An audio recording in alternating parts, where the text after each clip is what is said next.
Olá, bem-vindos para mais um vídeo. No vídeo de hoje eu vou responder as perguntas que vocês deixaram lá nos shorts do canal. Mas antes eu gostaria de agradecer os likes, os compartilhamentos, as inscrições, tá, gente? Obrigada de coração. E tragam mais amigos, tragam mais pessoas aí para conhecerem o canal e aprenderem e trocarem experiências comigo aí, tá bom?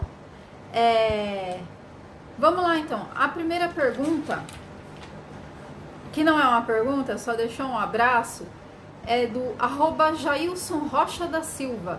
Um abraço para você também, obrigada por comentar no vídeo, tá?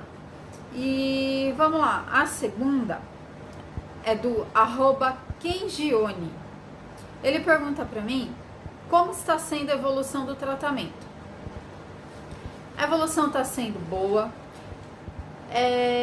Lógico que podia estar sendo melhor se eu não tivesse tido aí ao longo desse tempo tanta descontinuação no tratamento,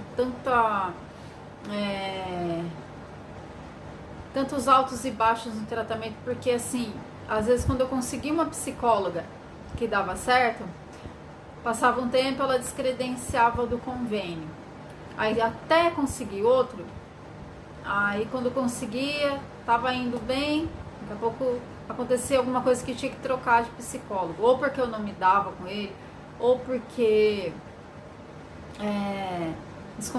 descredenciava do convênio.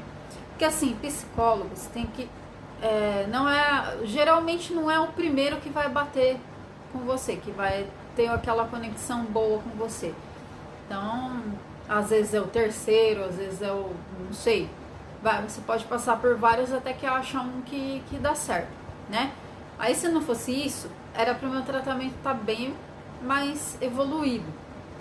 Mas eu, em vista do que eu tava antes, né? Que eu não saía da cama, eu não tinha motivação para nada, né? Não conseguia nem ir até a esquina e voltar, até que eu tô, assim, de 100% eu tô aí uns 75%, 80% melhor, né? Mas, lógico, tenho muito que evoluir ainda e a caminhada é um pouco longa, né? Mas o que não pode é desistir, tem que persistir, né? Mas tô seguindo direitinho, tomando a minha medicação direitinho, então eu tô tendo a minha evolução aí aos poucos, né? Mas é isso, obrigada pela pergunta, Kengione. A terceira pergunta é da @Moniquetaoficial, que é a minha amiga, e ela pergunta pra mim, quais os primeiros sinais que eu senti da síndrome do pânico? Começou com a depressão, tá? Enquanto eu trabalhava, e uma desmotivação na parte profissional, porque minha promoção foi barrada várias vezes, e aí eu fui me desmotivando, fui desanimando. Então começou com a depressão, e depois o primeiro sintoma da síndrome do pânico em si que eu senti foi uma vez que eu tava fazendo algo lá no fundo da loja que eu trabalhava. Eu acho que eu tava etiquetando, sabe aquelas etiquetinhas que colocam em produto pra se alguém tentar roubar, lapitar na hora que a pessoa passar? Eu tava colocando aquelas etiquetinhas e de repente eu senti uma coisa assim, como se fosse abrir um buraco no chão e eu fosse cair. Aí aquilo foi me dando um desespero tão grande, uma ansiedade tão grande, que eu acabei desmaiando. Foi daí que começou. Aí foi daí ladeira abaixo. Aí eu me sentia mal várias vezes, eu não conseguia ficar na loja. E a pessoa que estava lá no lugar de um gerente tão legal que eu tinha, ela já não gostava de mim. Aí foi um prato cheio para ela me mandar embora, né? E aí eu comecei, né, a ter as crises em casa, porque, né, dentro de casa eu não tinha apoio, não tinha quem fosse comigo num médico, né, quem estava em casa comigo, não me levava, não queria entender, e até eu descobri que era síndrome do pânico, eu ficava assustada, eu queria ir no qualquer médico, eu ia nessas UBSs da vida aí, para passar com o médico para ver o que eu tinha, porque eu não estava entendendo aquilo, eu não sabia o que era. Nunca tinha passado por isso. Aí que eu comecei a ter esses mal-estar. Aí eu já não conseguia sair mais. Aí a primeira medicação, como eu contei já em um dos vídeos, começou a me fazer a ficar só deitada. Eu fui deixando de mim. Eu não me alimentava direito.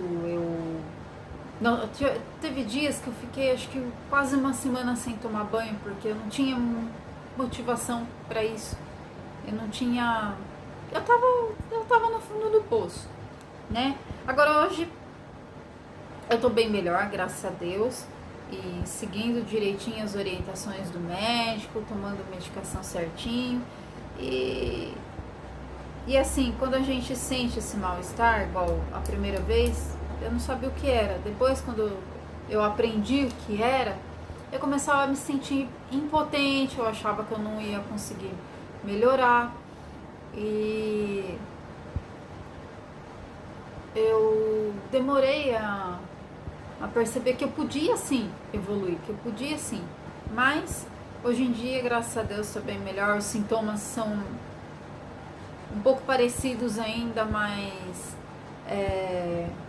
eu tô tendo cada vez menos crises, graças a Deus. Tem dias que eu fico aí, tem tempo que eu fico uma semana sem conseguir ir até a padaria, tem tempo que eu consigo ir até a padaria e tá indo assim. Aos pouquinhos eu tô melhorando, tô evoluindo, mas é um mal-estar que você não consegue, não dá pra descrever exatamente. Mas é isso, é um mal-estar, é um medo de morrer, é um desespero. Aí você começa a ter crise de ansiedade. Quando passa a crise, você fica com medo que volte, né? E é uma coisa assim, é muito desesperador. É só quem passa ou quem já passou que entende. É muito desesperador, muito. Mas é isso, o que sente é isso, é um desespero. Daí vem a crise de ansiedade, daí você fica com medo de morrer, você fica...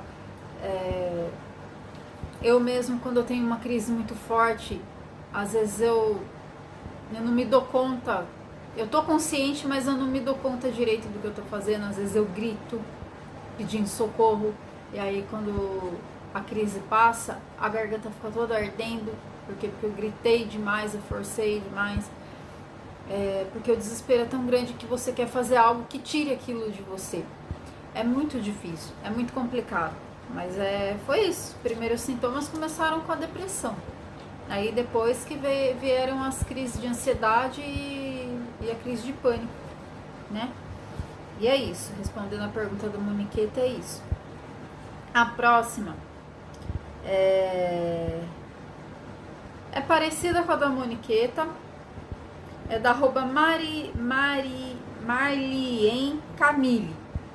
Ela pergunta como começou, qual foi a reação que eu tive. Então é a mesma resposta que eu dei pra Moniqueta aqui. Começou com a depressão, né? E depois fui tendo crises de ansiedade, que eu já não conseguia dormir direito daí. Eu nunca tive problema com sono e no início que eu tive síndrome do pânico, eu comecei a perder as noites de sono, mas nunca precisei tomar remédio para dormir. E quase tive, mas não precisei. Mas é a mesma coisa que eu respondi aí pra Moniqueta, mal-estar repentino, por conta de preocupação em trabalho, ou preocupação de alguma coisa. Às vezes tem um motivo e às vezes é do nada, né? E é um medo de morrer, é um desespero que te dá, que nem teve um caso que eu contei no vídeo de crises, que eu falo sobre uma crise que eu tive recentemente por conta de algo que me falaram, e começaram a falar tanto as coisas que começou a embaralhar no meu ouvido, eu comecei a entrar em desespero, e eu só lembro de que assim, eu tava de bruço no chão, devo ter gritado muito porque a garganta tava ardendo. Fiquei com roxo na perna, porque eu devo ter batido a perna. Porque quando eu tenho crise, eu tô consciente, só que o desespero é tão grande que eu não me dou conta direito do que eu tô fazendo. Então, foi bem difícil, assim. Mas a resposta é basicamente igual a que eu falei pra Moniqueta. E, bom, eu vou terminar por aqui. Tem mais perguntas, tá? Mas eu vou deixar essas perguntas para o próximo vídeo, porque tem algumas perguntas aqui que as respostas são longas, tá, gente? E aí eu vou responder no próximo vídeo, tá? E é isso. Agradeço vocês mais uma vez e obrigada por assistirem, por comentarem, compartilharem, por deixarem as perguntas de vocês. Quem quiser deixar mais pergunta, pode deixar que daí eu respondo no próximo vídeo. E é isso, gente. Fiquem todos com Deus. Agradeço novamente a todos, tá? Um beijo no coração de todo mundo. Tchau!